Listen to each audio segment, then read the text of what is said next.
Hello and welcome to SCANS eCampus. SCANS eCampus is a gold-approved learning partner of ACCA. On this channel, we bring you demo videos of different courses available at SCANS eCampus. So don't forget to subscribe to our channel to get notifications of additional videos and hit the like button.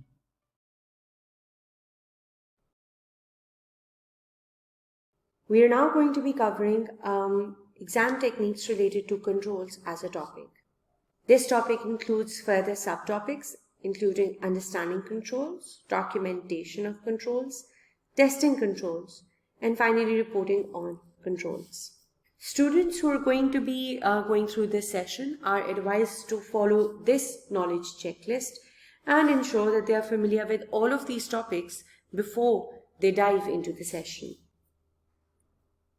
Let's look at certain examples of requirements that you may see in your exam associated with controls.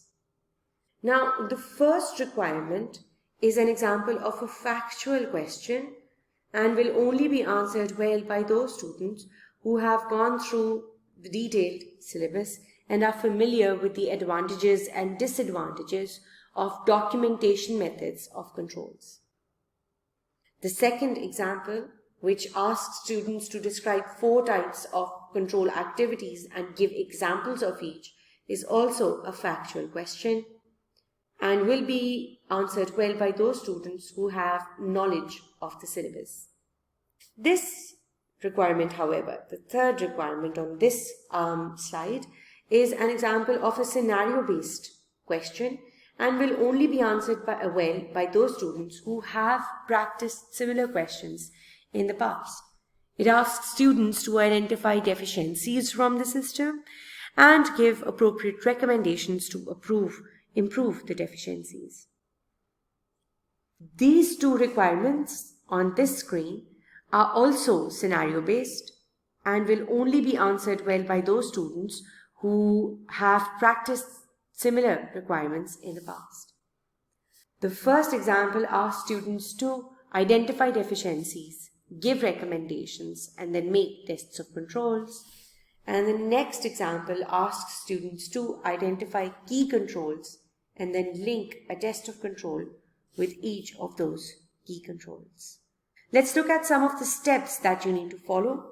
The first step in answering a control deficiency question is to identify the control deficiency by copying words from the question onto the answer verbatim.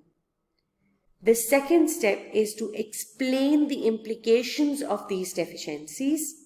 So you would have to explain how a certain control deficiency would affect the business or operations or financial statements. And then finally giving a recommendation on what should be done or what the control should be like.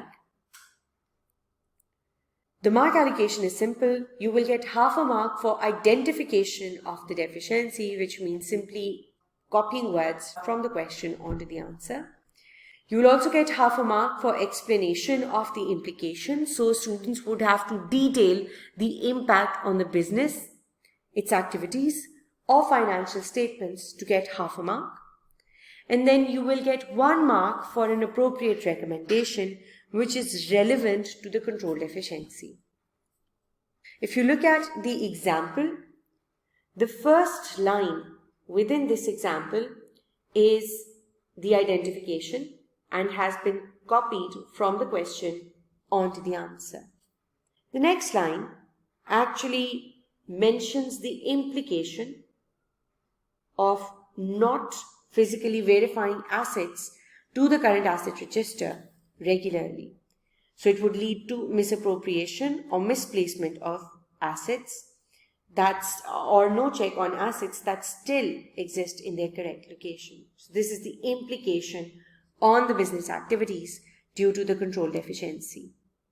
And you have to write 1 relevant recommendation to address each of the control deficiencies. For tests of controls, remember, the first thing that you have to do for that requirement is identification of a key control from the question.